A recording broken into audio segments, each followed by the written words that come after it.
The Tea Party stands for certain principles, and in order to carry out those principles, it takes people who are willing to get active. Our speaker tonight not only became informed, he became active in government, where he has served on the City Council of Aliso Viejo, and he has further enhanced his knowledge about the subject of Agenda 21 and sustainability. It's a threat that's hanging over all of us, and we are very fortunate tonight to have a presentation that will make it clear what the problem is and what we can do. Please welcome Mike Munzing.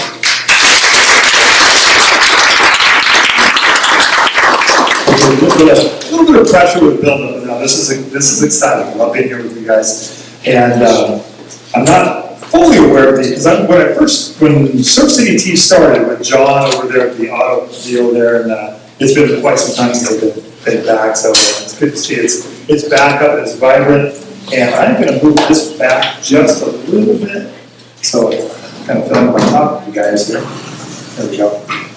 Well, once again, my name is Mike Munzing. I'm a city councilman in Aliso Viejo. This whole thing. But I started off 25 years in the mortgage industry, 31 total in real estate, and I was a guy that refused to do subprime mortgages. I said, these mortgages are not good. I saw the light. I said, no, I will not do what's going to hurt our country, what's going to hurt our industry, and I would not do that. So with George Bush in there, I could see it coming, I could see the problems coming. And when he said that we could not have seen this coming, we could not have seen the collapse of the real estate industry coming, I think hopefully many of us, or all of us, knew that there was something wrong with what was going on. There's a lot wrong with our country, there's a lot wrong with common sense, there's a lot wrong with spending too much.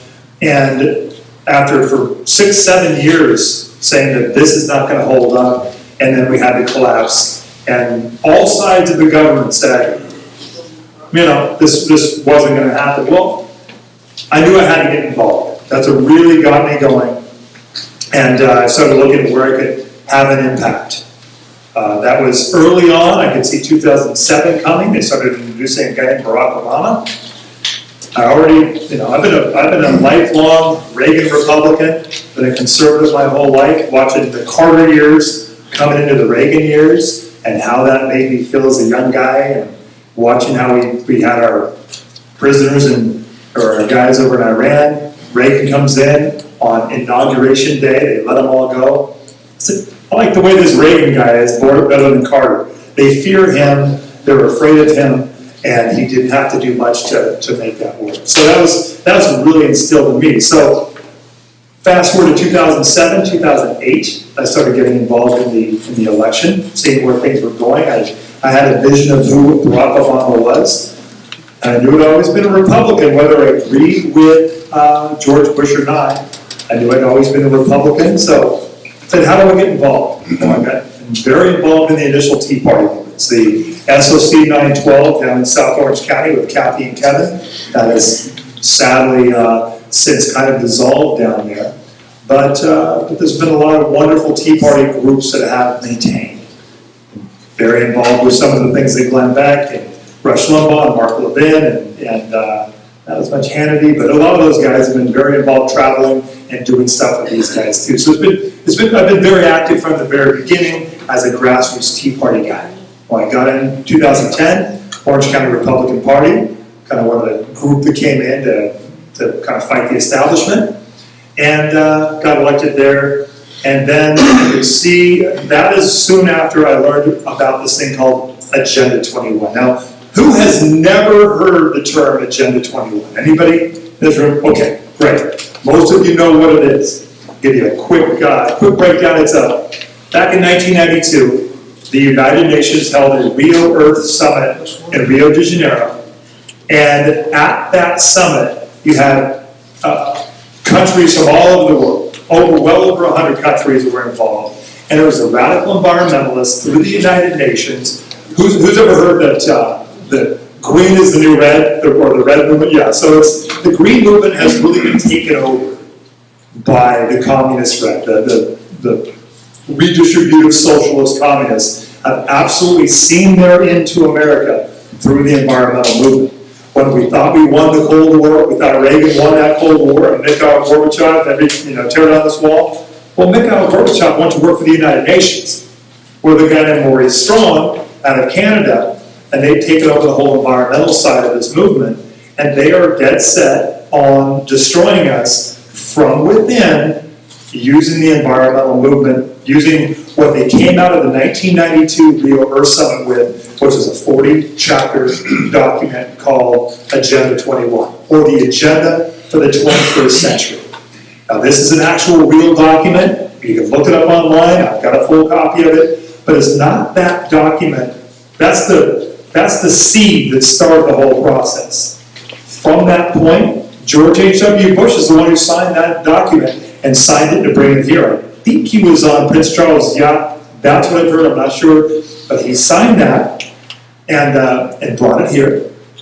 We've got, have you ever seen the video with Nancy Pelosi trying to sell that in Congress? I mean, she's promoting it right after that in 1993. So that was 1992, 1993. Nancy Pelosi's trying to get it passed in Congress. Can't get it passed. But what happens is Clinton and Gore come into play.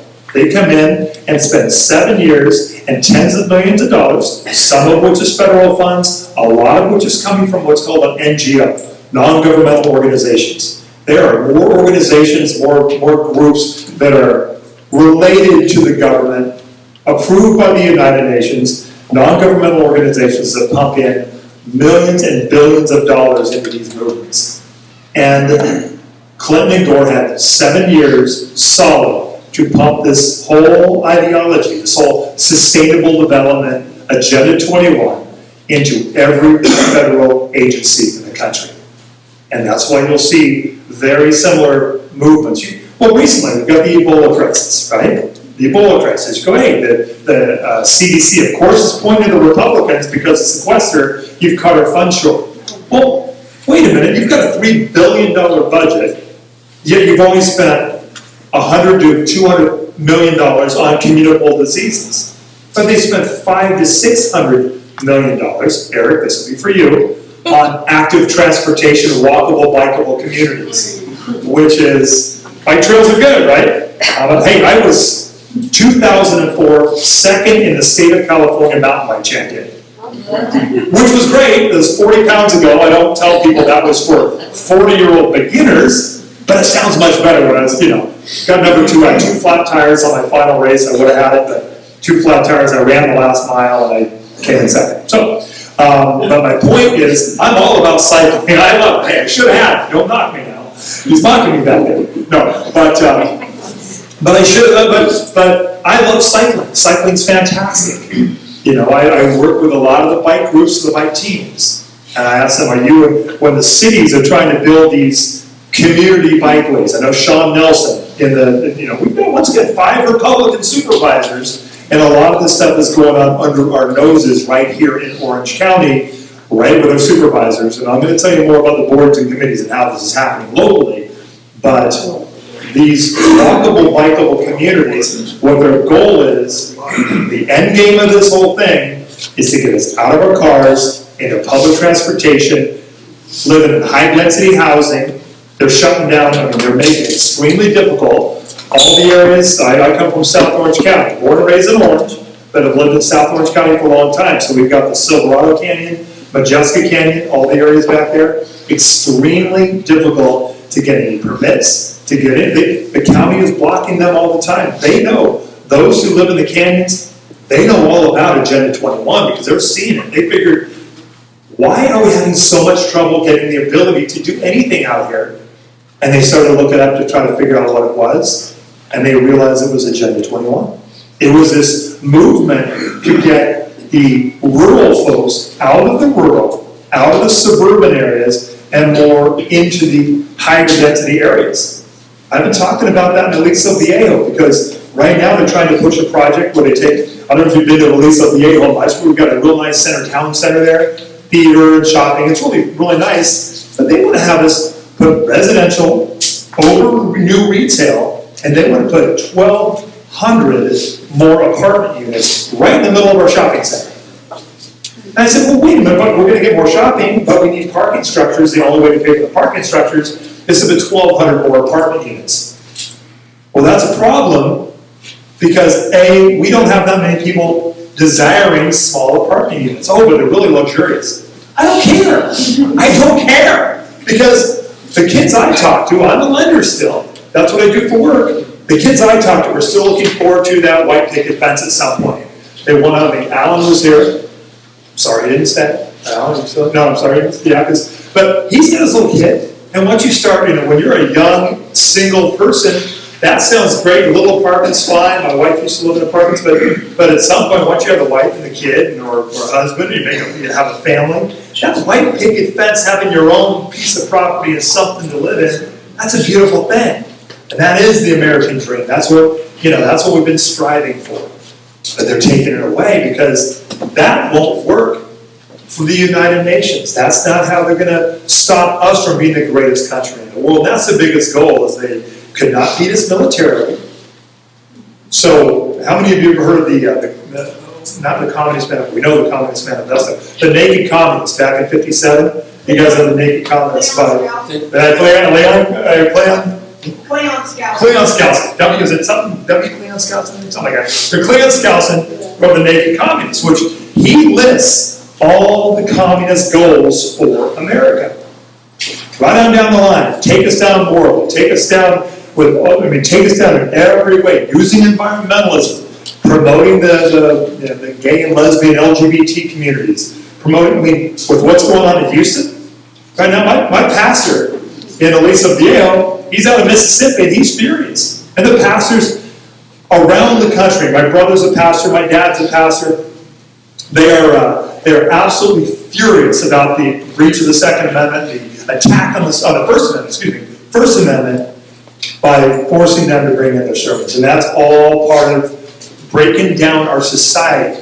And that's what we're breaking down the family, breaking down the marriage unit, the family unit. But part of Agenda 21, it states, it becomes unbelievable, their goals, but it says the family unit can no longer be held up as it has been. And they're breaking us down with a family unit. Look at our kids. Our kids are being told that, what does mom and dad know? We've all heard Al Gore and that one thing where, you guys innately know things that your parents just don't know. Well, that's tearing down the family units, tearing down the authority of mom and dad.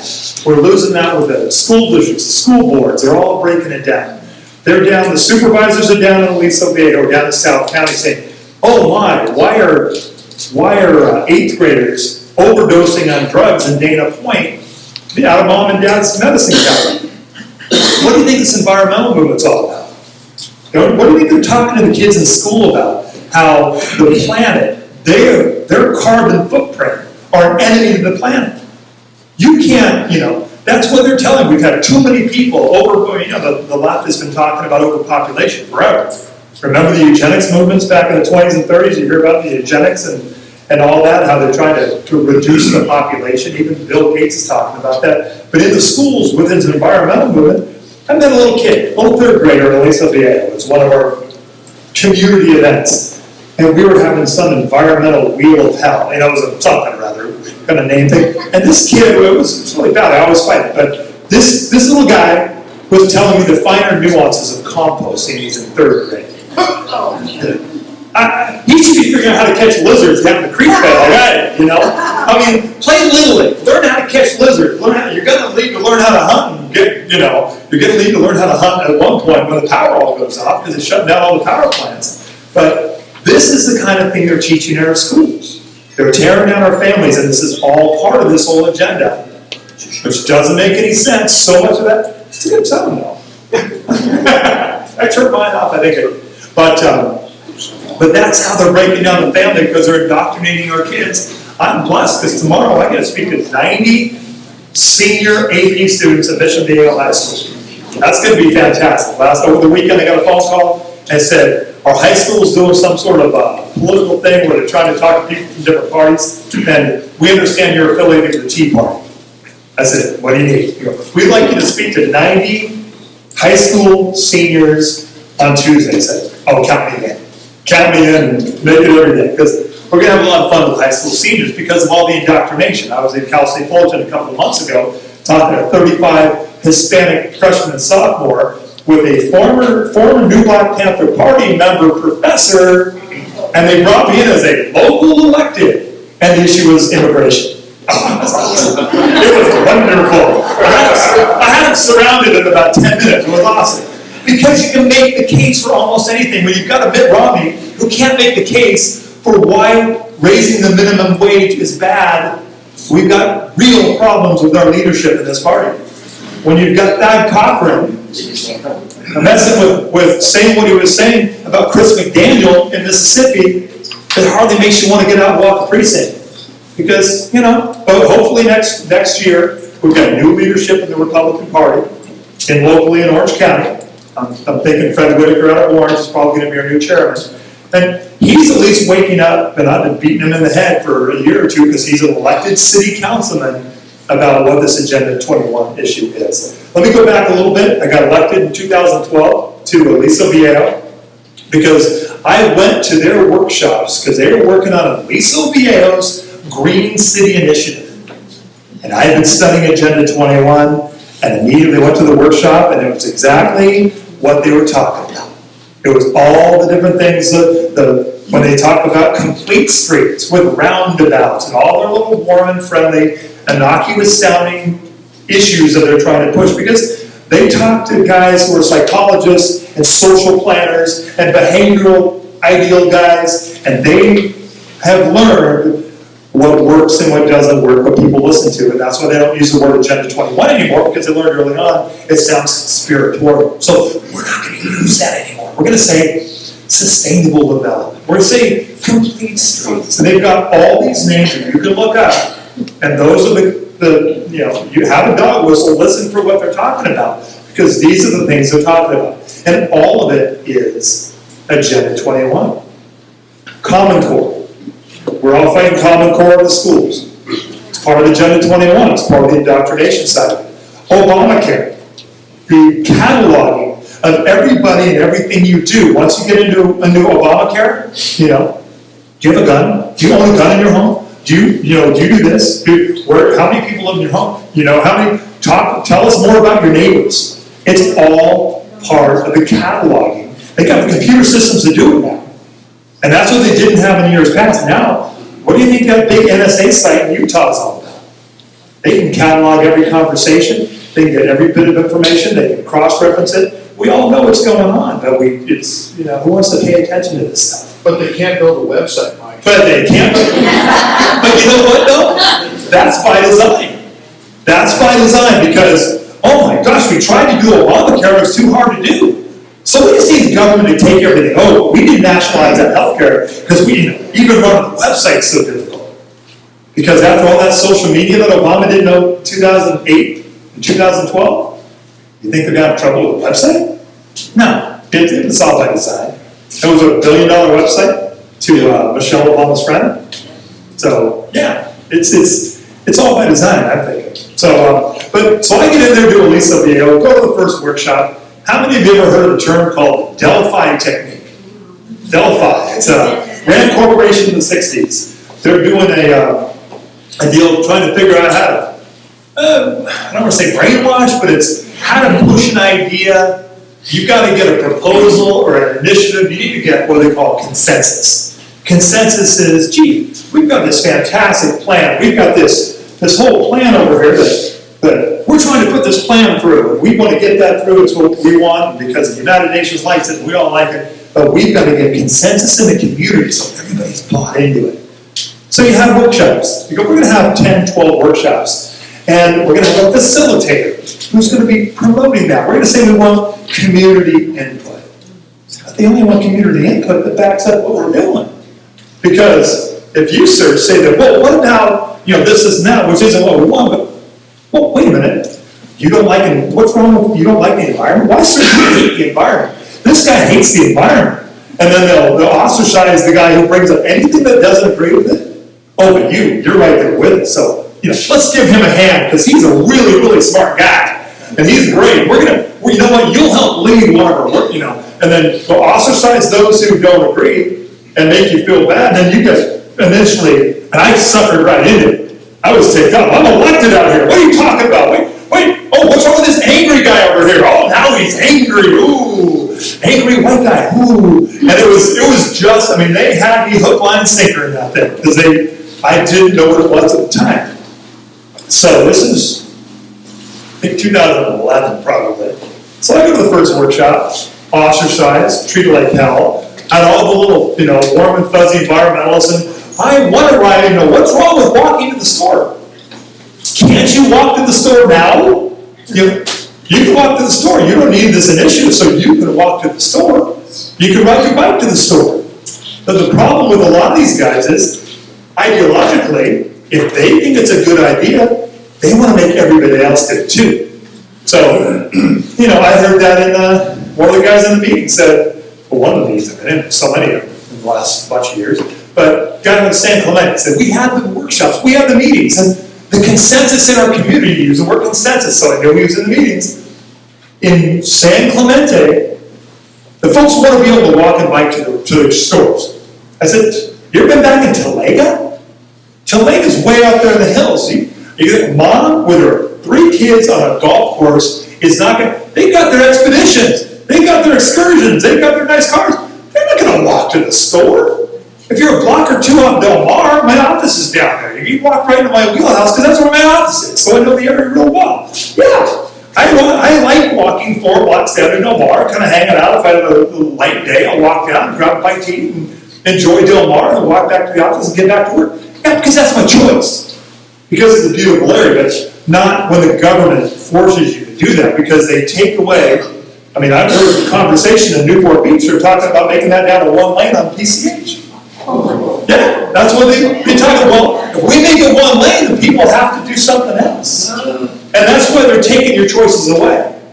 And that's what, who wrote the book Nudge for the Obama's, Dinesh D'Souza. No, he's not a good guy, a bad guy. What a bad guy. Cass Sunstein, I knew I needed help from you guys. Cass Sunstein's talking about nudge, you take your options away. They nudge you in the directions they want you to go because they take your options away. So they present it as though they're giving you options. But wait, but I don't want to walk or ride a bike. But the car's off the table now. We're back to walking and riding bikes today. That's what we're talking about today. And they're doing it with all these meetings. I mean, I'll tell you in a minute where it gets to really hell where they're going to sit. I drove home from LA once a month, sick as hell. I can't believe it. But, by the way, have any of you heard of some of the heroes in this fight? How many of you have heard of Michael Shaw? Michael Shaw, so Michael and I, we had a 40-minute conversation this afternoon. He's excited. He wants to say hello for those of you who watch it on the YouTube videos of, YouTube or Agenda 21 for Dummies. That's Michael Shaw. He's the grandfather in the fight. He's been in the fight out of Santa Cruz since, 1992, basically. 1992 and a half, or whatever. They started to push it. They went to Santa Cruz first. I figured that was a nice place to push it. I don't know if you've been to Santa Cruz. My wife and I went up there for vacation. That's kind of nasty. The people aren't real nice up there. And we didn't get a warm vibe at all. They've been pushing that since '92. It's been really tough on Mike. He bought about 75 acres in a beautiful area that was all marketed and zoned for housing, but because he didn't agree with them, it's still not built. I mean, it's still wilderness. He bought that 20 years ago and can't build on it because he didn't agree with their ideology up there. It makes it really tough. And that's another thing. So back to Lisa Viejo, back real quick. I went to one of those planning meetings, was treated like hell, found out about the Delphi technique, and realized what they were doing. At that point, I was holding what if any of you may or may not have heard of Mike Munzing's Conservative Happy Hours. 2011, I had about 8 wonderful happy hours that were fantastic. One of my best speakers during the week of taking down Anthony Weiner, Andrew Breitbart came and spoke. The week of taking down Anthony Weiner was awesome. My fear was that all went down. He took over the microphone at the podium for Anthony Weiner on a Monday morning in New York. Thursday was my event. So Monday night, he takes it down. Everybody's going crazy about it. That night he's on Sean Hannity. Next night he's on O'Reilly. I hear Greta Van Susteren talking about Wednesday night we're going to have Andrew Breitbart. Like, oh crap. Because if he's still in New York, I'm done, because, it takes time to get back. So I'm watching, remote from Los Angeles, Andrew Breitbart. At least he's in town. And that guy, I'm nobody. In 2011, I was less than nobody, but now I'm still nobody. But he still shows up. I gave him a call, I didn't check, I said, look, I had Brad Dacus from Pacific Justice Institute as my fallback. It's like, poor Brad, it's Andrew, Brad. They go, okay, I'll be there. You're great, Brad, we love you, but it's Andrew Breitbart. So we had news trucks in the parking lot. We had 4 different news trucks in the parking lot. Andrew gets there, it was fantastic. It's still on YouTube, 33 minutes of some of the greatest Andrew Breitbart. Sadly, it's not on my website, it's on another one. Just put Munzing Breitbart speech, it'll pop up. It's 33 minutes of just gold. It's fantastic, it's wonderful. He tells the whole story, and he makes some great jokes. He's being Andrew, a true Andrew at that point. And God rest his soul. I miss Andrew all the time. But, so during that time, I had filed to run for Congress against John Campbell, knowing they were going to redistrict. But John Campbell was making a lot of bad decisions at the time, and nobody would run against him. So I figured I'd throw my candidacy in there just to mess with him. And it did. It ticked him off and ticked off a lot of people. That's what I wanted to do. But at that point, the new districting was coming in. Our Congressman, Dana Rohrabacher, was going to be now in Elisa Viejo. So I dropped the candidacy. Rhonda said, well, now you got to run for city council because they're trying to do all that green stuff you're talking about. Go fight them. For a long time I said, city council? I don't really care about dogs barking. Got a call the other day that, I think you should outlaw leaf blowers on weekends. It's like, what? It's like, what about the people who want to blow their leaves on weekends? They work during the week. It bothers me. I'm sorry. You'd be amazed what you hear at the city council. I mean, it's just dogs barking, we're fighting the smoking ordinances. But what was nice is that I was the very first candidate to ever beat an incumbent in Elisa Viejo. Now, mind you, we only became a city in 2002, so we're only, or 2002, but we're only 13 years old right now, but no one had ever beat a city council member. 2 people left, 2 people appointed, they appointed 2 people to be in there, but no one had come in and beat a city member. So that was exciting. Won by almost 1,000 votes, which was great. Walked a ton, signed everything, I had signs everywhere. It was fun to campaign, and who would have thought I'd enjoy that? I don't know. My wife probably knew, but getting out there and campaigning is a lot of fun. What do you think, Eric? It's different, isn't it? Yeah, you're in the middle of it. It's funner when you win. Once you win, it's a lot more fun, and you remember. So we won that, and I knew coming in the door, the Green City Initiative was my fight. They had 12 meetings by that point. I only went to the first one because I was ostracized. I said, I'm not coming back and taking more of that stuff. So I circled around, spent a year becoming a council member. So when it came up to council, it was interesting because I'd been promised I would get all the footnotes, and I was making all kinds of demands. Look, this thing's coming up to us. I want to know footnotes. I want to know where this stuff's coming from. There's a thing called ICLEI.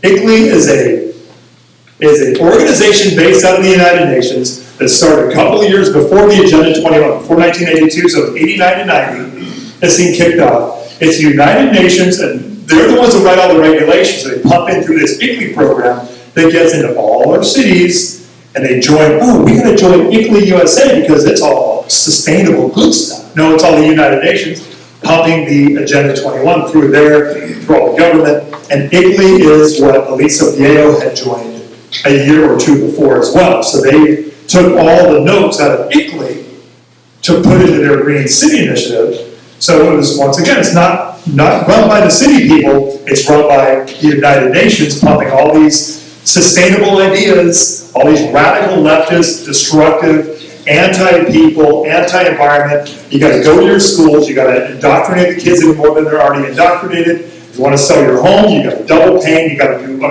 whole long list of things. It was 150 pages of just single-spaced ideological hell is what this thing was, but nobody was reading it, and they were going to pass this thing. So it's, I'm going up to some convention. It was early March 2000. 2013, I'd been on for 2 months. I got sworn in January 2013. So 2 months later, I'm going up, find out I was at Michael Shaw's, I was staying overnight at Michael Shaw's house up in Santa Cruz, and find out how ironic that that's when they're trying to pass the Agenda 21 thing. I'm staying overnight of the head guy from Agenda 21, and that's the time when they're trying to pass it through.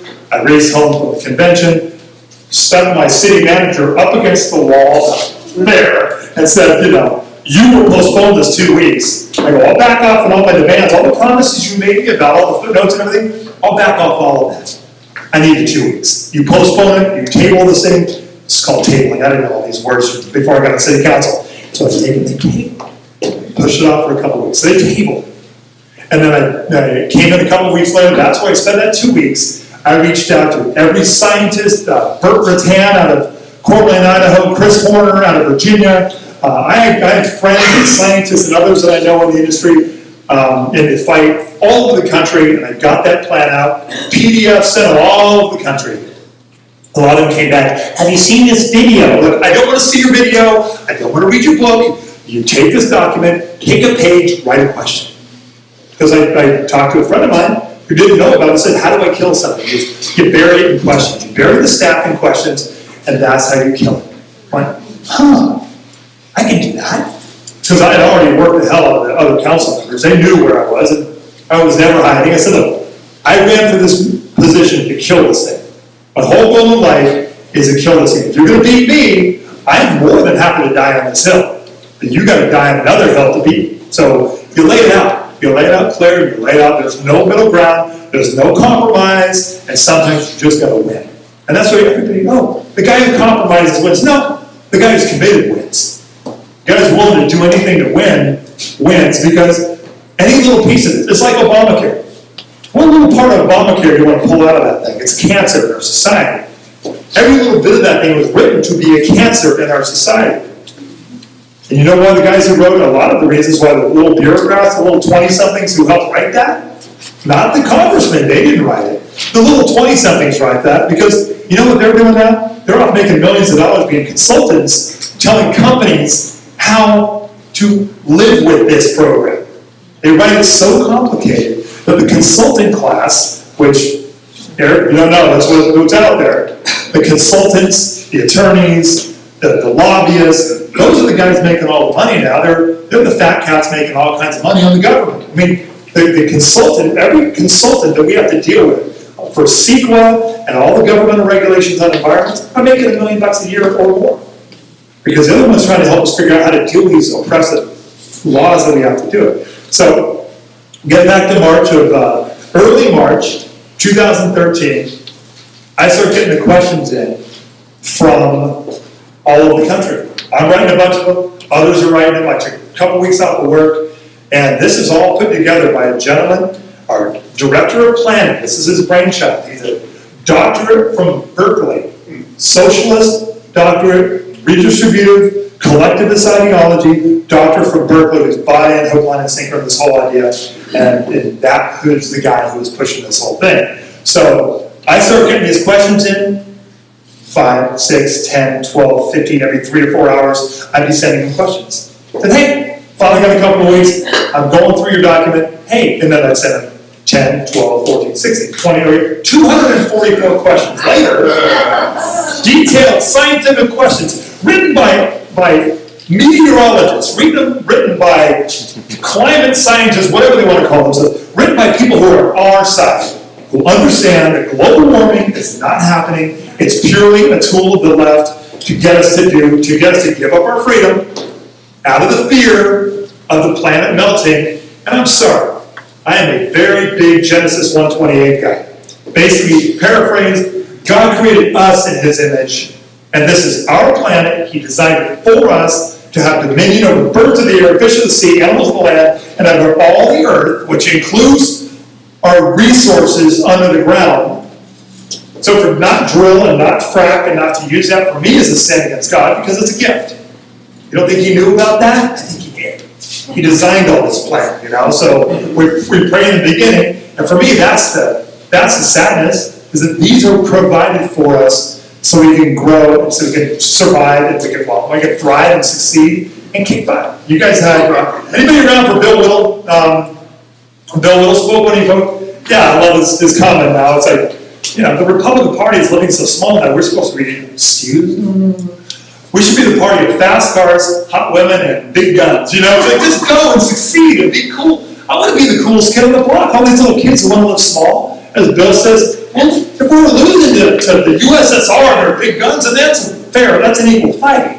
But to lose to these little leftist wings, these little environmentalist wings, is pissing me off, dude. I tell you, but that ticks me off. I hate that. That's why I like beating them up. So, and I love being on council because I can. So it came to the council meeting 2 weeks later, after 2 weeks of me dropping all these questions on this little guy, and all I got from the city attorney calls me laughing because he knows what I'm doing, and he's like-minded. He knows it's all a bunch of crap, and he says you're bullying him. And he's laughing, and he's telling me like, I'm not bullying him because I know I brought all the questions. They're really good. They're all scientific. They're really full of good stuff. He goes, nothing about him. You know, that's all I'm tearing apart his work because nobody reads this stuff, as we know. Nobody reads all these bills, these documents, they just pass them. Nobody reads them, but I read them, and I had a lot of other people read them. I said, pick a page and write a question. Pick another page, write another question. And some of the questions I had to tie together and combine them, but 244 questions later. They now call it the Project 244. That other people, I got the questions out all over the country. Other communities are using the questions and customizing, tweaking them, I'm putting them out in any form they want. Here you go, guys. Go use them for yourself. I don't know if other people are winning with them, but God was good and blessed me, and I won them with that. And it was good. The meeting was awesome. 100 people show up, 60 people spoke. He never responded to one email.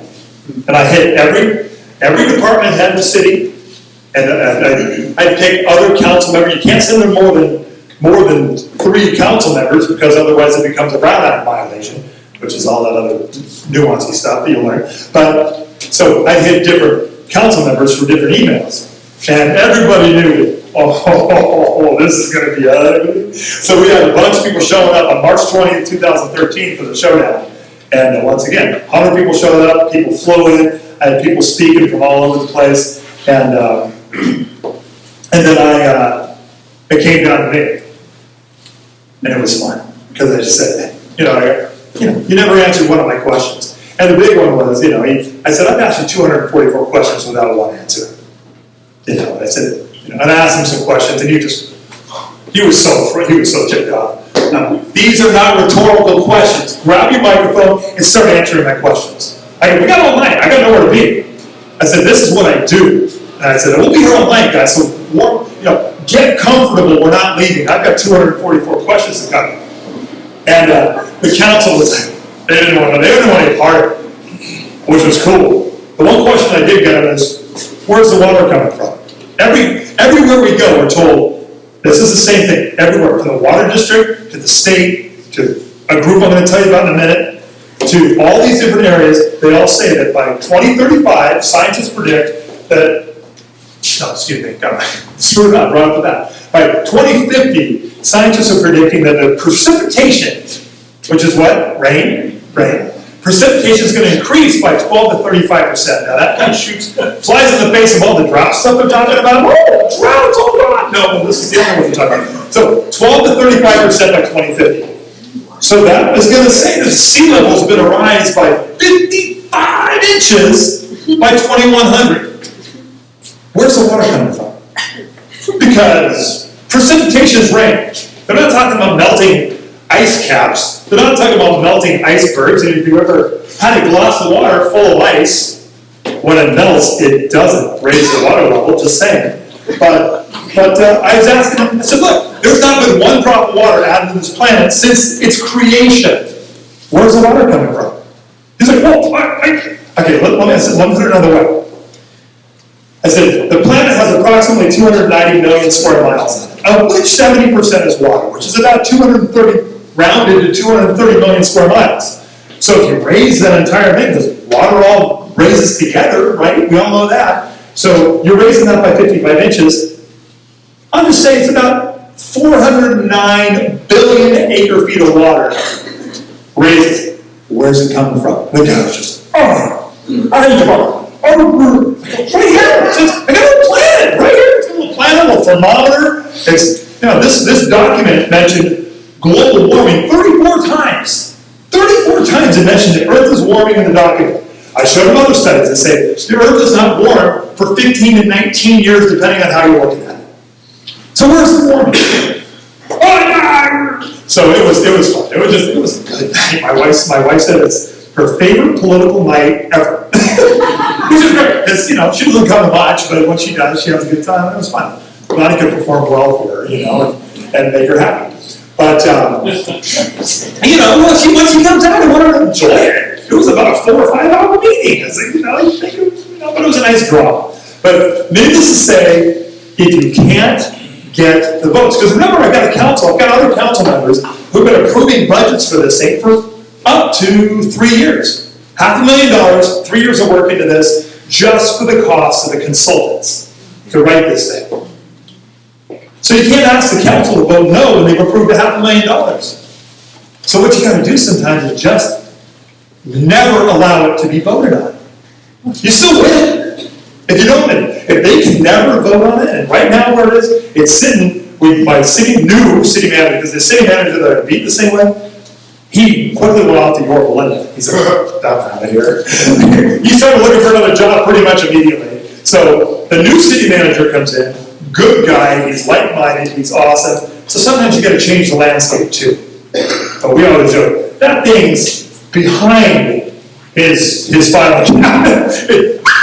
Up the back, it's going to go up. So until I can, I can't bring it up and actually kill it until I flip the council, which I'm working on now. And but that's that. Couple of things. Anybody watching the clock? I can go for days. Yeah, I can go for days. Quarter. Okay. What time do you want me to go to? 8? Quarter 8? You'll allow 15 minutes for question and answer. Okay, I'll make it real quick. Where the biggest fights are right now. That was a fun victory. That's what started the whole thing. I've pretty much, when you win a battle like that, I beat the art in public places. They have a redistributive kind of a Marxist art in public places, saying they want to promote public art that we get to choose. But if you want to put a project in our city, you got to kick into a centralized fund. So the city council can decide what art to put over here on this side of the city. I'm sorry, that doesn't work for me. And you've got, now they want to do smoking bans and all kinds of stuff. And I look at every item that hits the table now, I said, does this make our residents freer or more oppressed? Do they have to worry about the government because we're doing this? Or are they just going, hey, we love living here, we raise our kids here, the parks are beautiful, the streets are safe, the lights are on, it's fantastic, we love living here, or, oh my gosh, I gotta do this because they're gonna know this as a city, so they have to do what? I mean, and that's kind of the litmus test that I'm doing in being a city leader. And once you win a battle like a Green City fight, it makes it fun because they don't want to come up against you. So you put the gavel down and go, I'll do that again. I don't want to, but now it's nice because I got on, I consider that a freight train going down the tracks at about 100 miles an hour. That thing was passing regardless of anything, it was passing.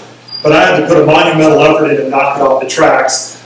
But as you're on council longer, you can start getting ahead of these problems earlier and sniffing them out so you never let those trains leave the station instead of having them knock off the tracks.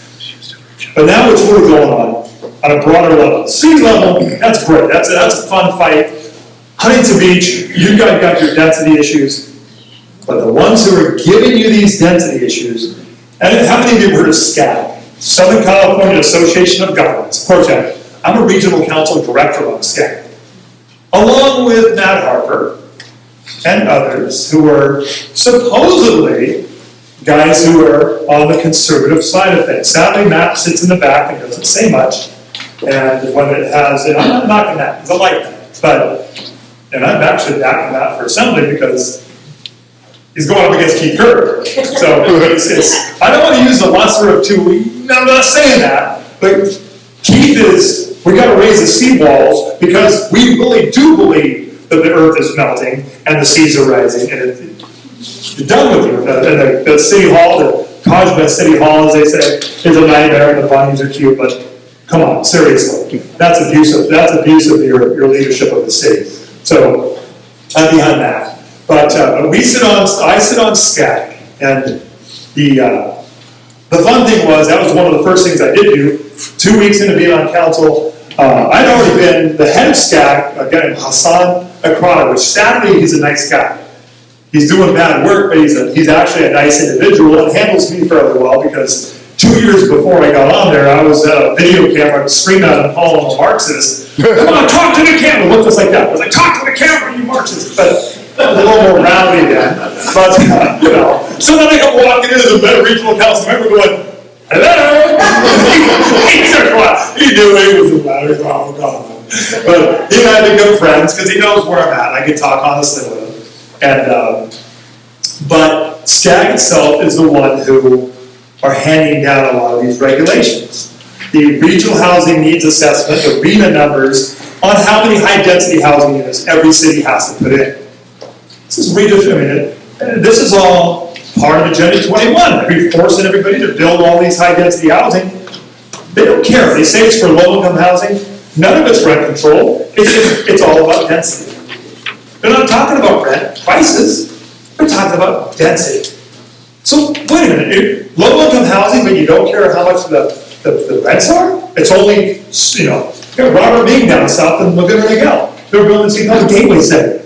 It's residential, over retail, 72 units per acre. Whoa. And for me, that's insane. I don't know, what are they talking about here? I mean, I've been hearing rumors, I haven't heard numbers. Are they giving you 80 to 100. 80 to 100? Wow, Ellison Beach is 100 units per acre. On all corners, they can do up to 100 units per acre. It's like China. It is like China. It's like North Korea too. Yeah. It's like the ghost cities. Why do you think they're building the ghost cities, guys? Why do you think they're building the ghost cities? Because at one point, Michael Shaw today said they're going to be shipping us over there. It's easier to move people than housing. It's, well, wait a minute, I don't want to go to China. Maybe a trip to the Great Wall, but I don't want to go live there. So they're building these ghost cities, and they're making their society, their economy look good.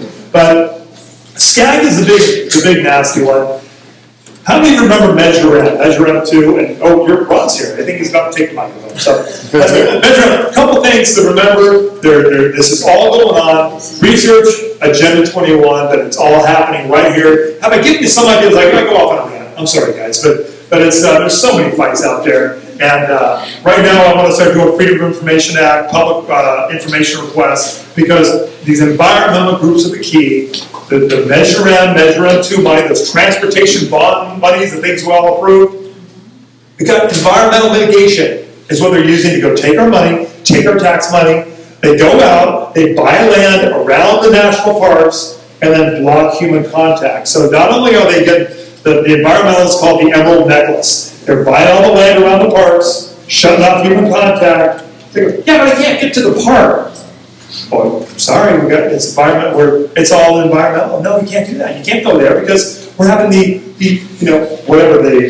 restoration of the impact on the little bunny rabbits or whatever they want to pick for the day, whatever the endangered species du jour is. They're not, and that's how they're doing it. And it's dangerous, and it's happening here, and it's being done by SCAG and other groups, and that's good. What Q&A? What do you think, Ron? Q&A? Okay, thanks very much. Before we get to your questions, I'd like to have Mike Hoskinson come up. Mike Munzing talked about the use of the Delphi technique to plant ideas to get an agenda started. Mike had an experience with that right here in Huntington Beach.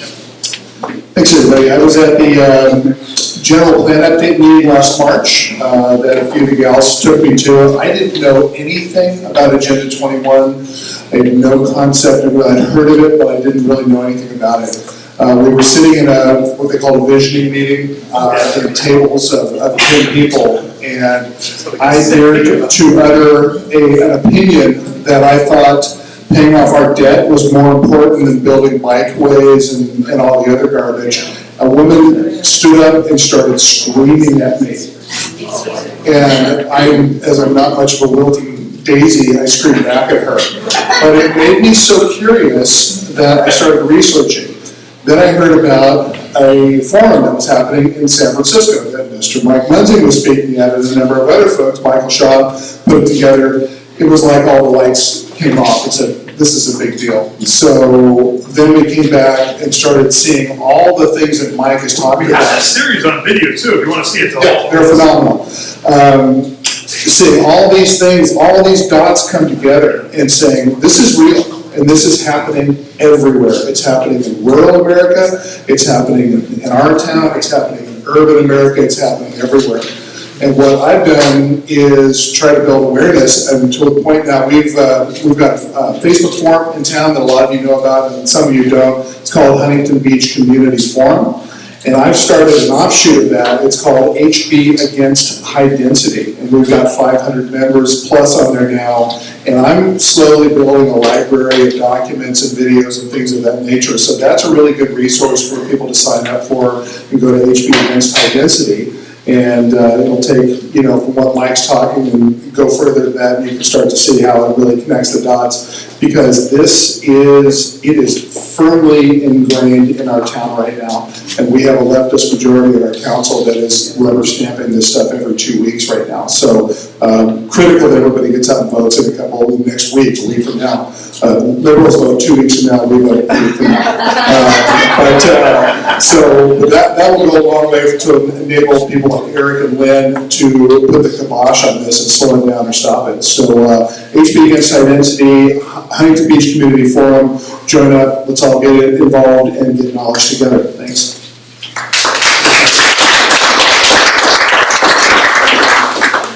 We often talk about the principles of the Founding Fathers.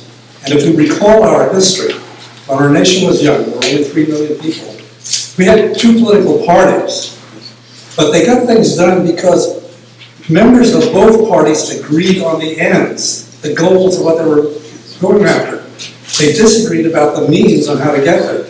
What we have today, and what you heard tonight from Mike, and what Mike Hoskinson just alluded to, is we aren't in a situation of compromise. You can't have half of a baby. You can't have half of a common core. Either the whole thing gets initiated or it has to be opposed. So this is really a basic training class in letting loose of the idea that we're all Americans and we're all in this together, and recognizing that there are a group of Americans who have bought into an ideology that they believe with a religious fervor. And if you get into a religious war, there's no prisoners. So with that as background, let's open it up for about 10 minutes of questions, then we'll go into our business meeting, and right at the end, I'm going to have Mary Jane conduct an auction, because we have some goodies up here we would like to give me away. We'd like to have everybody who wants to take home something, and we'll just do an auction, and if your credit's good with us, that's okay. Yes, Carrie? First question, how do you get appointed to or on to SCAG? I'll make it quick, it's a fun story. They've got, I've got city council, you have to be an elected, first of all. Basically, so you have to be a city councilman, mayor, or supervisor. Myself, I did the story, but being just on council, and another gentleman from Laguna de Gal for District 12, which is in that South Orange County district, he turned out, so it was an opening for District 12 on SCAG. My city manager said, hey, there's an opening. I brought it up. I said, hey, there's an opening on OCOG. What does that do? Well, that's the local COG, Council of Governments, Orange County Council of Governments. And that's the feeder group to SCAG, Southern California Association of Governments, which is 6 counties, 18 million people, 38,000 square miles. Big area from the border to the end of Ventura. So I said, put my name down on that. He goes, they know who you are. You'll never get on it. You're just fooling yourselves. I go, look, my dad's a minister. I'm a Christian. I love miracles. If I don't put my name on that list, a miracle can't happen. I want to see a miracle happen. I'm going to demand a miracle right now. And, all right, I'll put my name on it. Put my name in. Robert Ming, Laguna de Gal, puts his name on there. Well-known guy. Nobody would go up against Robert because he's a good dude. He's a good mayor, and everybody knows Robert. Robert doesn't know my name's on there. I call him up, hey, I was already on there, I'm going to step down, great job. He goes, oh, hell no, wait a minute. I want to see you on there because you'd be a lot more fun on there than I would. I'm just going up there because I'm just trying to oh, having you on there, I didn't know you were interested, that'd be great. I said, so you'll back out so I can be on it? He goes, yeah, I'd love to do that. I go, tell you what, why don't you, I checked it out, 3 weeks nominated, you can nominate yourself for 3 weeks, 1 week break, and then whoever's nominated for the 3 weeks, then they're gonna have either a little runoff, and they pick within the group, so you can't break into this group, because the group gets to vote on who's gonna be in the group, it's like a private club. So I said, how about keeping your name on the list for a while? Because nobody's gonna step in and run against, they won't see me hiding back here, they're just gonna say, thank God, we don't have that Munzing guy, because we got me. And so he stayed on till 3 weeks and 5 days, 2 days before the appointment. He goes, hey, you know what, I'm real busy, can you take my name off that list? He steps off the list, and then they go, jeez, and there's no nominations from the floor, they had nothing else but to swear me in. And they were done, okay. So that's how I got on that's how I stepped on the committee. I never could figure out how to come on there. Yeah, so that's what I said. Let's have some more questions. Questions on? Okay, yes. Carol, yes, you pick and I'll answer. You mentioned Inkley, how do you spell that? International Council for Local Environmental So they Initiatives. changed the name. I-C-O-L. Yeah, that's right. I forget because it just becomes Inkley after 3 years. How do you spell it again? I-C-L-E-I. That I see. Lori,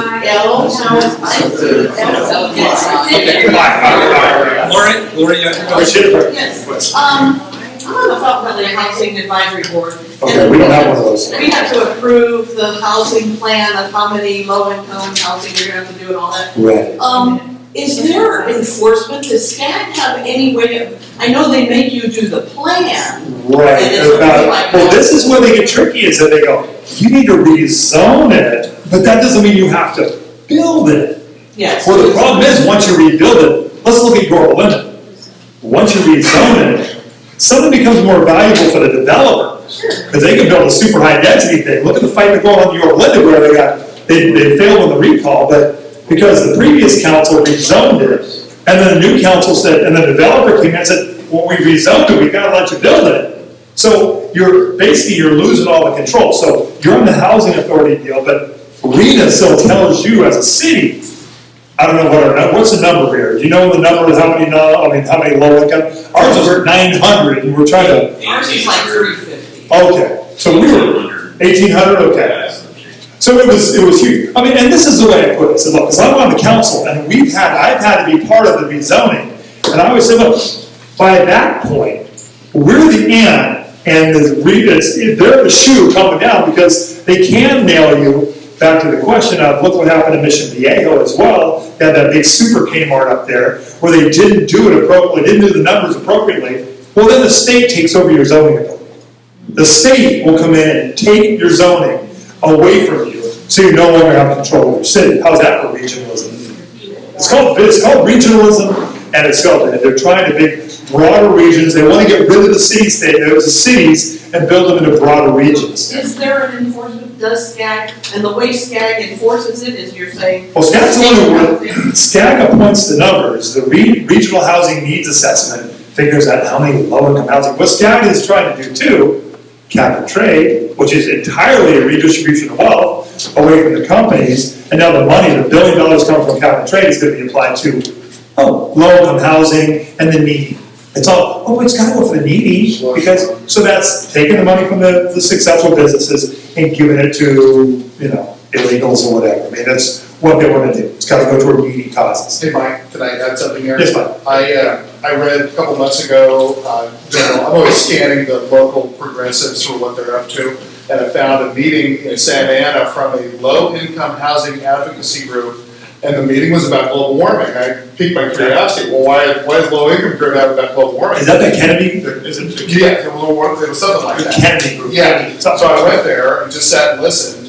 Unrelated. They're claiming, they're pulling from AB 32, which is that stealing it from industry. SB 375, AB 32. Right, stealing $3 to $5 billion from industry a year, giving 25% of it to low-income housing groups, They're using a thing from the Cal EPA has a map of what they call disadvantaged cities. And I looked at the map, these were all like red and purple districts that are injecting blue voters into red districts, stealing money through this. Oh, we're not, where are you? Let me give one last kind of a parting point here real quick, is that you'll see, when you look at Agenda 21, you'll see a map. How many, some of you seen that orange and red map and shows the little places where people, in the end game, where people get to live, because they're saying families are no longer sustainable, religion is no longer sustainable, but they have little places where the people are gonna live. And the way they're doing that is you'll start hearing about wilderness corridors, wilderness overlays. So I was out there listening to $30 million wilderness bridges, so large carnivores can meander across, into your neighborhoods, mountain lions and bears and wolves. They want to reintroduce wolves, and then they do the sustainable development. We call it our regional, our RTP, our regional transportation plan up Northern California. They've got a one Bay Area plan, and these groups like SCAG are writing these plans. So they make it really easy to build homes and build not homes, no, but 6, 8, 10-story apartment units right on a rail system. They want you out of your cars, walking, biking, on a rail system, no longer having cars, and you don't have to do almost anything as far as permits. We'll let you do it, but if you want to build outside of that, they're going to sue you and ruin your lives if you try to do anything other than what they want you to do. They're going to make it really easy. So it's all that nudging, and they're doing it through that. So. And before he leaves, it's happening here. I'll leave my speakers. I'll just keep my speakers here, so you can. It's happening here in Huntington Beach. Yeah. Most of us trust the people we elect to do what they're supposed to do, but procedures have evolved over the years that allow city council to make exceptions. I mentioned this at the last meeting. This apartment complex right across from Mother's Market, I guess, which way is it? Right behind me, over there. The staff said there would be a traffic problem. The majority on the council passed it anyway on a procedure called special consideration. These are the kinds of things we have to get familiar with them, and we have to start attending the meetings, because if nobody's there, you can't count on our equivalent of Mike, because if there's only 3 votes, the 4 are going to carry it. So we really have to get serious if you don't want to see more of this. And these SCAG meetings, they had 84 members, and I want no against 83 other yeses. Yes. Can you stay for about another half hour? You got my speakers. Yeah. Okay, great. I promised Gloria a chance to make an announcement, and then we'll have a short